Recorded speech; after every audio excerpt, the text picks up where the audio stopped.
Erick Thohir resmi dilantik Presiden Prabowo Subianto sebagai Menpora RI, menggantikan Dito Aryo Tejo. Jabatan ini membuatnya merangkap posisi sebagai Ketua Umum PSSI. Presiden FIFA, Gianni Infantino, memberi ucapan selamat dan menilai Erick sudah bekerja luar biasa di PSSI. Ia yakin Erick mampu membawa visi baru untuk olahraga Indonesia. Erick pun dihadapkan pada tugas besar, mempersiapkan timnas menuju Piala Dunia 2026 dan kontingen Indonesia untuk SEA Games 2025 di Thailand. Mads Hilgers pernah digadang jadi andalan timnas Indonesia, tapi kini mulai terlupakan. Absen di FIFA Matchday September dan belum jelas masa depannya di Twente, Hilgers kalah bersinar dibanding Itzes, Hubner, Verdonk, hingga Rizky Ridho. Dengan hanya 3 caps dan sering diganggu cedera, loyalitasnya ikut dipertanyakan. Pertanyaannya, apakah Garuda masih butuh Hilgers? Atau justru lini belakang tanpa dirinya sudah cukup sangar? Manchester United kembali terpuruk di awal musim 2025-2026. Hanya menang sekali, tersingkir memalukan dari Grimsby Town di Piala Carabao, dan kini Ruben Amorim kian terancam. Mantan asisten Sir Alex Ferguson, René Meulensteen, bahkan menyebut Amorim bisa dipecat sebelum Natal.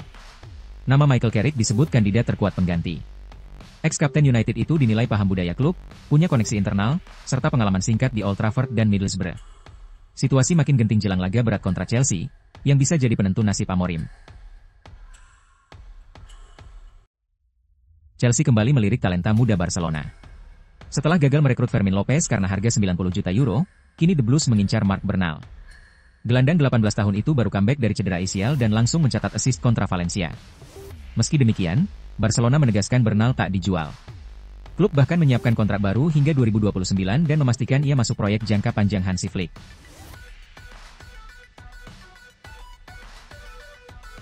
Barcelona siap hadapi laga berat kontra Newcastle United di St James Park pada matchday pertama Liga Champions 2025-2026.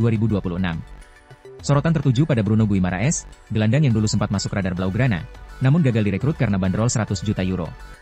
Meski peluang itu kandas, Barcelona menegaskan tak menyesal. Hansi Flick ini mengandalkan produk La Masia seperti Marc Bernal untuk mengisi lini tengah. Klub menilai regenerasi internal lebih sehat daripada transfer mahal, dan duel kontra Newcastle akan jadi ujian kedalaman skuad muda mereka.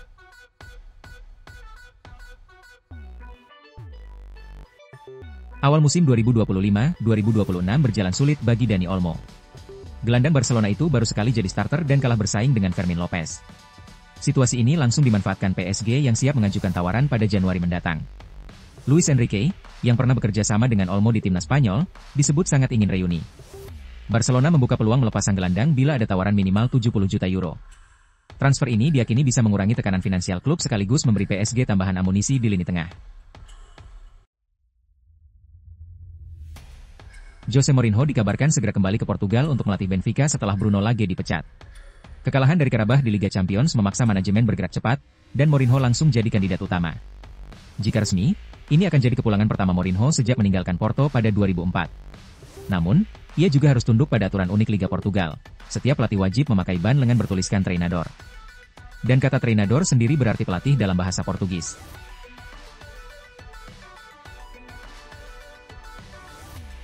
Manchester United terpuruk di peringkat 14 Premier League, menorehkan start terburuk dalam 33 tahun. Tekanan pada Ruben Amorim kian berat, dengan kabar ia hanya punya 3 laga untuk menyelamatkan pekerjaannya. Ex-pemain Tottenham, Jamie O'Hara, menilai United harus meniru Sheffield United yang berani memanggil kembali pelatih lama. Ia bahkan mendesak manajemen Setan Merah untuk menelan ego dan membawa pulang Ula Gunnar Solskjaer. Pertandingan kontra Chelsea akhir pekan ini bisa menjadi penentu nasib Amorim di Old Trafford. Diego Simeone diusir wasit saat Atletico Madrid kalah 2-3 di Anfield, Kamis, 18 September 2025. Pelatih Argentina itu marah karena dihina fans Liverpool sepanjang laga dan sempat mengacungkan jari tengah ke asisten wasit. Simeone mengakui reaksi itu salah, tapi menekankan sulit menahan diri setelah cemoohan 90 menit.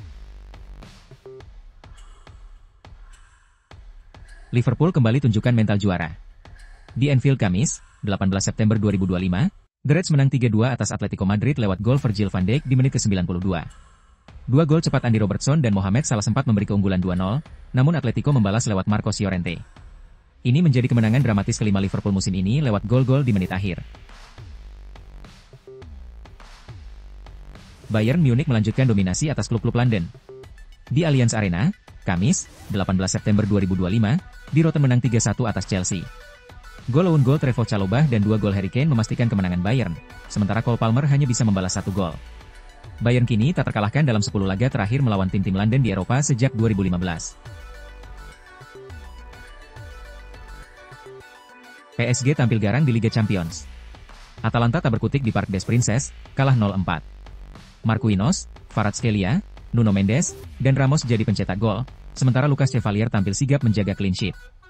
Dominasi PSG sejak menit awal hingga peluit akhir menegaskan Les Parisiens siap mempertahankan gelar juara.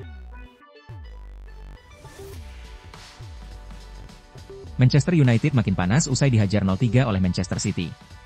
Bukan hanya hasil, kini muncul isu ruang ganti bocor. Sejumlah pemain disebut tak suka formasi 3-4-2-1 Ruben Amorim, bahkan Kapten Bruno Fernandes mulai resah dengan peran barunya. Kebocoran ini bikin pemilik anyar Ineos murka, khawatir stabilitas klub terganggu. Meski begitu, manajemen tetap memberi dukungan penuh kepada Amorim.